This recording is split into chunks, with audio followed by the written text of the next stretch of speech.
throwing it open to everybody else at the table. Is there anything else, Michael or Jody or anybody else, that you wanted to say with regard to the conversation about recruiting more risk-focused advisors?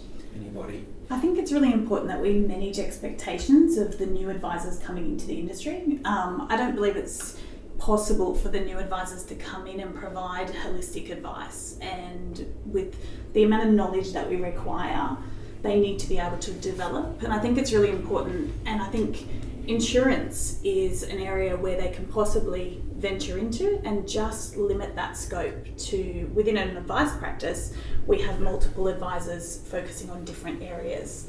But it is so much harder though these days, is it not? It is. To find that passion and to move into... Yeah, and this is the key. You've got to find the right advisor who's passionate about it, because if they're not passionate about it, they'll provide a poor experience. Yeah. So it all comes 100% from passion, but managing the expectation from the education point. So the unis need to be talking about how passionate you need to be about the type of advice you're providing for them to be able to flow into advice and end up where they want to be. Do you see that a greater focus on the life insurance advice narrative within the learning institutions in the future? Yeah, definitely, 100%. There needs to be.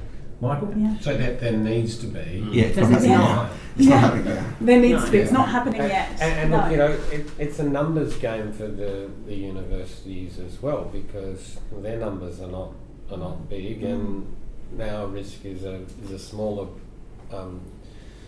proportion of the overall market. So I think to achieve that outcome, there's got to be initiatives taken more broadly by all the contributors. You know, the licensees, the associations, and the life insurers. You know, one of the real challenges, and listening to what Jody said, is who is out there recognising those people who are going to be the great risk advisors of the future. Now, who's going to pick up the generalists who seem to be the right sort of people to be great risk specialists of the future, or even, you know, who are going to be willing to make risk an important part of their business? Who can identify them? Who can support them? Who can mentor them to get to that point? We probably need to think about all of these things. These are questions. Are there answers? And I'm going to throw to Michael and Dawn shortly, but are there answers that you can see for those questions as to who's going to mentor? Well, I mean, I think there's probably a lot of people who can contribute to it, but I don't think we have a structured plan across the sector to do that. It's something that we can probably put more effort into, because it is a real challenge. I mean, the number of risk specialists, I mean, Brett talked about those numbers. I think some would say the numbers that Brett put forward might be overly optimistic and may not reflect some of the recent changes. I think we're dealing with a much smaller subset of people. Okay. And the reality is, though, the heavy lifting needs to be done by small business life insurance specialists. They're the ones that are in the best position to be mentoring that next generation or the next wave of risk specialists through.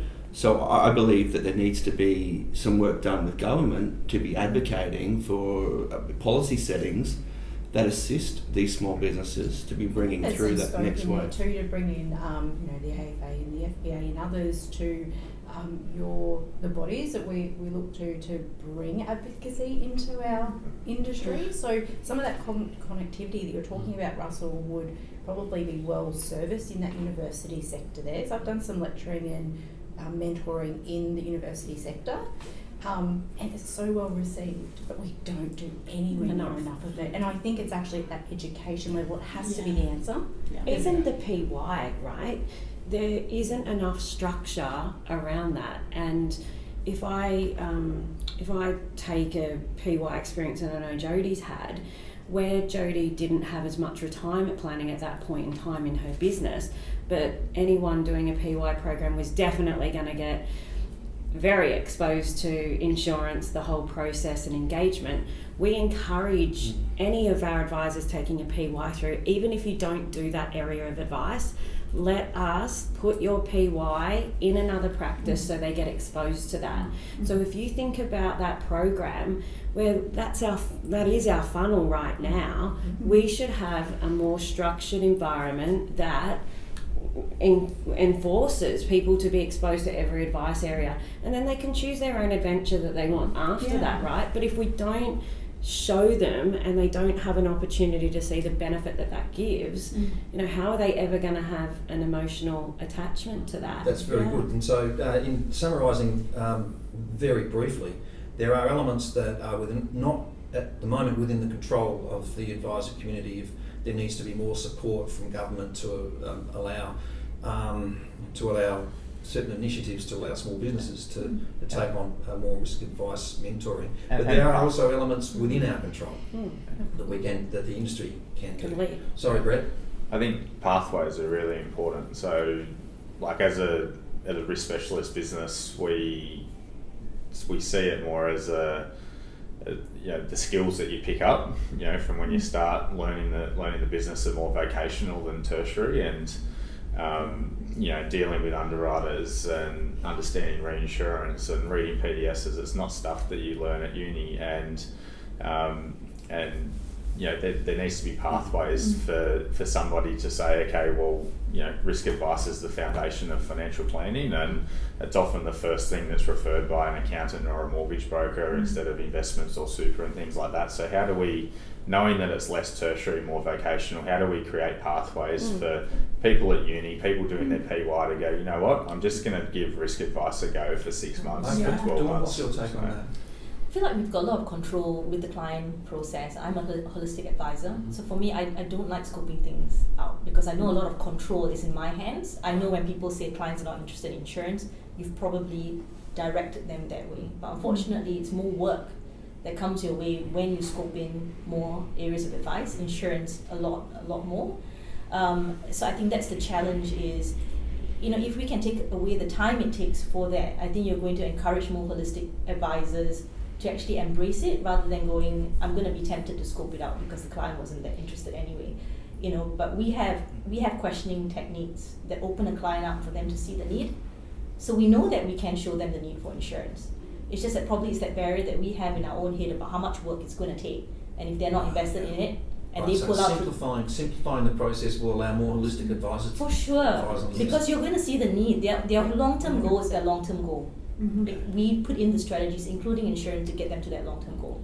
So if that can make it easier for holistic advisors, it's not going to be a decision in the meeting room going, oh, we're going to just scope that out, and then it doesn't become a conversation anymore. Okay, and that'll spread the distribution of life insurance advice further. If life insurance, the process can be simplified. Your associates coming through as well learn that. So the associate that who I'm supervising, she knows that there's no advice area that is off limits when we're seeing a client because it's ultimately about getting them to their long-term goal. So we're going to have to tackle whatever comes up in that conversation. Sure. Yeah. Can I just add on that as well? And I'll be really quick. I think the insurance companies actually have a role to play in this area. Yeah. Some of the best advisors came from within insurance companies. They were administrators. They were call centre reps. They actually understood insurance from the inside of the institutions. How can we give a pathway for those people to do their studies, develop, and then come into a risk practice, focusing 100% on risk alongside someone that might be doing holistic in order to develop them? Let's ask. Let's ask. Yeah. And I've seen, Jodie, thank you. And I've seen a lot of examples over my time of people, exactly as you described, Jodie, who have transitioned through institutional sort of grounding that have gone out and become very successful, whether they be in their own practice or in others. I want to just take a step back for a minute, though, to the conversation we're having, which this is an industry response. And I'm really anchoring to that point because I think for the last number of years, as an industry, we've been just defending our position, defending our relevance, defending our opportunity to continue to exist. So the thrive aspect is getting some space and capacity for us collectively to be able to go, how do we push this industry back into a more positive focus? And that's the collective piece. And I think that's what's really coming through